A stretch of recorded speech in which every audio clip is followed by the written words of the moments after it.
اگر کوئی شخص سوڈا کھا کھا کے اپنے معدے کا تیزاب ٹھیک کرتا ہو تو خطرہ یہ ہے کہ اس کے اندر گہری بیماریاں وہ پیدا ہو جائیں گی جو کیلشیم کاربونیٹ کی زیادتی سے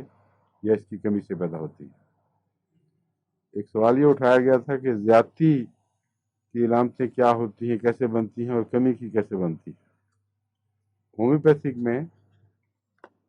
جو جہاں تک میں سمجھا ہوں، زیادتی اور کمی کی دونوں کی علامتیں کسی ایک غذا کے حصے کی زیادتی سے ہو سکتی ہیں، اور غذا کے حصے کے علاوہ دوسرے جتنے بھی ایسے کیمیائی مادے ہیں جنہیں ہم ہومیوپیتھی میں استعمال کرتے ہیں، ان کو اگر ضرورت سے زیادہ دیا جائے تو وہ دونوں طرح کے رد عمل دکھا سکتے ہیں۔ زیادتی اس طرح مثلا کہ کیلشیم اگر بار بار دیا جائے اور زیادہ دیا جائے تو جو زائد کیلشیم ہے وہ مختلف جوڑوں میں بیٹھنا شروع ہو جائے گا۔ شوگر اگر زیادہ کھا لی جائے تو وہ اس میں دل کے ویلز میں اور مختلف نالیوں میں جگہ جگہ بیٹھ کر اور خون کے وریدوں میں جم کر کئی قسم کی خرابیاں پیدا کر دیتی ہے، گردوں کو ڈسٹرائے کر دیتی ہے، اعصاب کے اوپر بیٹھ کے ان کو ڈل کر دیتی ہے، بعض دفعہ اتنا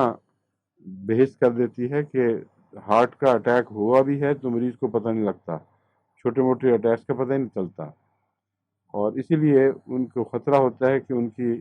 پاؤں کی انگلیاں وغیرہ گلنی شروع ہو جائیں، ناسور بننے شروع ہو جائیں، کیونکہ درد کا نظام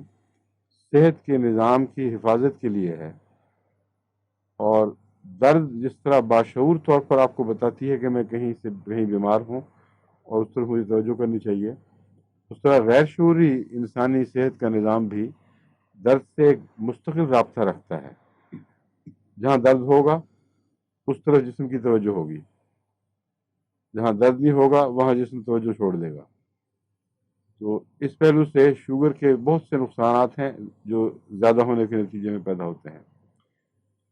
مگر جیسا کہ میں نے کہا ہے جب چیز زیادہ دی جائے تو بعض کمی کے اثرات بھی ظاہر ہو جاتے ہیں۔ مثلا شوگر جہاں ملنی چاہیے وہاں کم ہے، وہاں نہیں پہنچ رہی، جتنا مرضی آپ کسی کو کھلائی جائیں شوگر، جہاں اس کو ضرورت ہے جس شوگر کو وہاں نہیں ہوگی، جہاں نہیں ضرورت وہاں ہوگی۔ تو کمی بھی ہے اور زیادتی بھی ہے، بیک وقت بنیادی بات کیا ہے؟ توازن بگڑا ہے۔ تو یہ مادے جتنے بھی ہومیوپیتھک میں پروو ہوتے ہیں، ان کا ایک جو خاص اثر ظاہر ہوتا ہے وہ توازن کا بگاڑنا ہے۔ جب آپ کھانے میں توازن بگاڑیں گے تو اندر بھی توازن بگڑ جائے گا۔ اس لیے قرآن کریم میں فرمایا ہے کلوا واشربوا ولا تسرفوا، جو حلال چیزیں ہم نے بتا دی ہیں طیب بھی ہوں ٹھیک ہے، لیکن اس میں بھی یاد رکھنا کہ کھاؤ پیو مگر توازن نہ بگاڑنا۔ اسراف کا مطلب ہی توازن بگاڑنا ہے۔ اگر تم نے توازن بگاڑا تو تم بیماریوں کو دعوت دو گے۔ بس کیلشیم کا جب توازن بگڑتا ہے تو بعض جگہ کمی ہو جاتی ہے، بعض جگہ زیادتی ہو جاتی ہے۔ مثلا ہڈیوں میں جہاں کیلشیم چاہیے اس کو مضبوط رکھنے اور اس میں طاقت پیدا کرنے کے لیے، وہاں وہ کم ہو جاتا ہے اور وہاں سے ہڈیاں چٹکنے لگتی ہیں یا نرم ہو کر ٹیڑھی ہونے لگ جاتی ہیں، جس سے کبڑے لوگ ہو جاتے ہیں۔ اور جوڑوں میں جہاں ضرورت کوئی نہیں کیلشیم کی، وہاں وہ ہڈیوں میں سے وہ مختلف وہ پھوڑوں کی طرح ابھر کر جمنا شروع ہو جاتا ہے اور روزمرہ کی زندگی عذاب ہو جاتی ہے۔ تو دراصل کمی اور زیادتی توازن کے فقدان سے محسوس ہوتے ہیں، اور توازن ہو تو نہ زیادتی ہے نہ کمی ہے۔ تو ہر قسم کی علامتیں ظاہر ہوں گی جو کمی کی بھی ہوتی ہیں اور زیادتی کی بھی ہوتی ہیں، مگر بنیادی بات یہی ہے جو میں نے آپ کو سمجھائی ہے۔